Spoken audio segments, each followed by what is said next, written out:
you know the meaning of average and you also know the meaning of margin.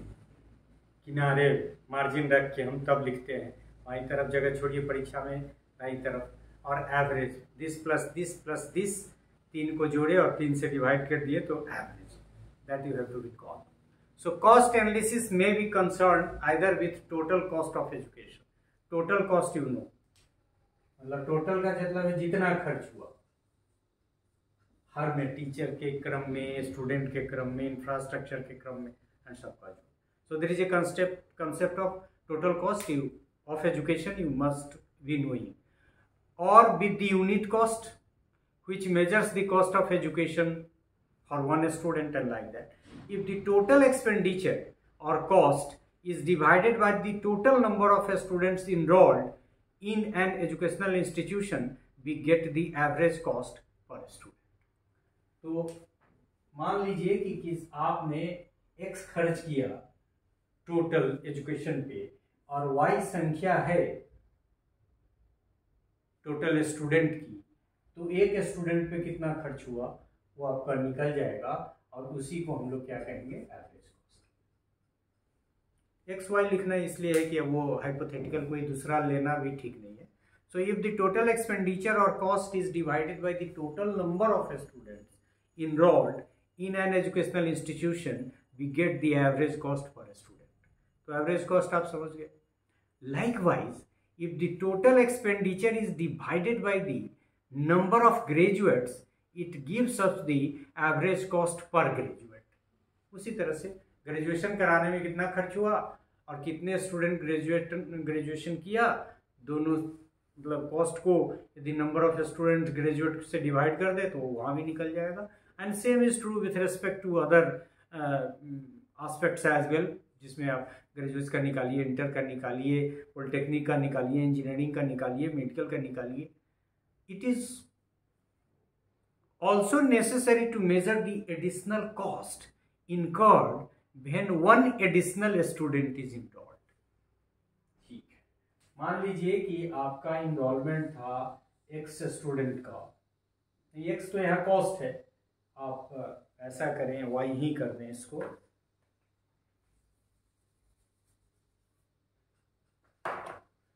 आपके पास Y student थे और ये छोटा Y जुड़ गया, ये स्टूडेंट की संख्या हुई, तो इसके फलस्वरूप आपके कॉस्ट में कितनी वृद्धि हुई ये जानना भी जरूरी है. The additional cost attributable to one extra student is called the marginal cost. अब ये y के बढ़ने से मान लीजिए कि आपको x कॉस्ट बढ़ा, तो ये जो कॉस्ट हुआ x छोटा वाला वो मार्जिनल कॉस्ट हुआ. और फिर टोटल कॉस्ट यदि आप करेंगे तो number of students y plus y हो गया और number of cost x plus x हो गया. So this x is marginal cost and this cost is the number of students. Those increased later and this cost is caused by this increase in y. तो इसी को marginal cost कहते हैं. It is measured by the increase in the total cost which occurs as a result of increased enrollment brought about by addition of one unit or a student.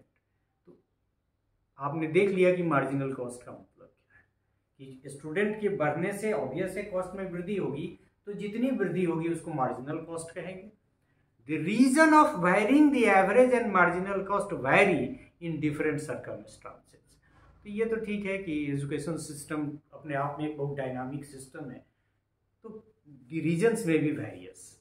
In educational institutions some cost are fixed while others are variable with respect to the size of number of students. ये भी सही है कि कुछ cost building का, infrastructure जो भी है, कैपिटल कॉस्ट जो है, ये फिक्स्ड कॉस्ट जो एक तरह का वो तो नहीं बढ़ेगा, लेकिन कुछ कॉस्ट बढ़ता है, जिसमें हम लोगों ने देखा वेरिएबल कॉस्ट में भी कि इंफ्रास्ट्रक्चर वगैरह से तो नहीं फर्क पड़ता है, लेकिन वो इलेक्ट्रिसिटी का खर्चा और फिर इस तरह के खर्चे को, ट्रांसपोर्टेशन का खर्चा, 2 ट्रिप लगाना है तो खर्चा, तो इस तरह से मार्जिनल कॉस्ट को समझने के क्रम में ध्यान रखना है. So in educational institution some costs are fixed while others are variable with respect to size और नंबर ऑफ यूनिट्स। कुछ स्टूडेंट बढ़ेंगे, बस में एडिशनल नहीं व्यवस्था हो सकती है, अलग बस की जरूरत हुई, लिहाजा खर्चा बढ़ेगा। That is students. The way in which the average and marginal cost change as the total number of students increases depends on whether a major chunk of the cost is fixed or variable।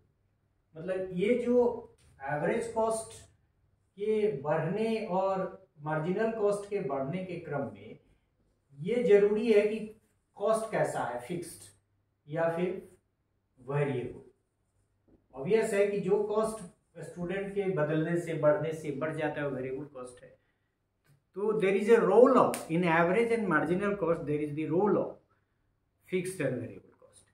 It also depends on the fact that whether all the resources are fully utilized or there is a space capacity to increase the number of students without incurring the additional fixed costs।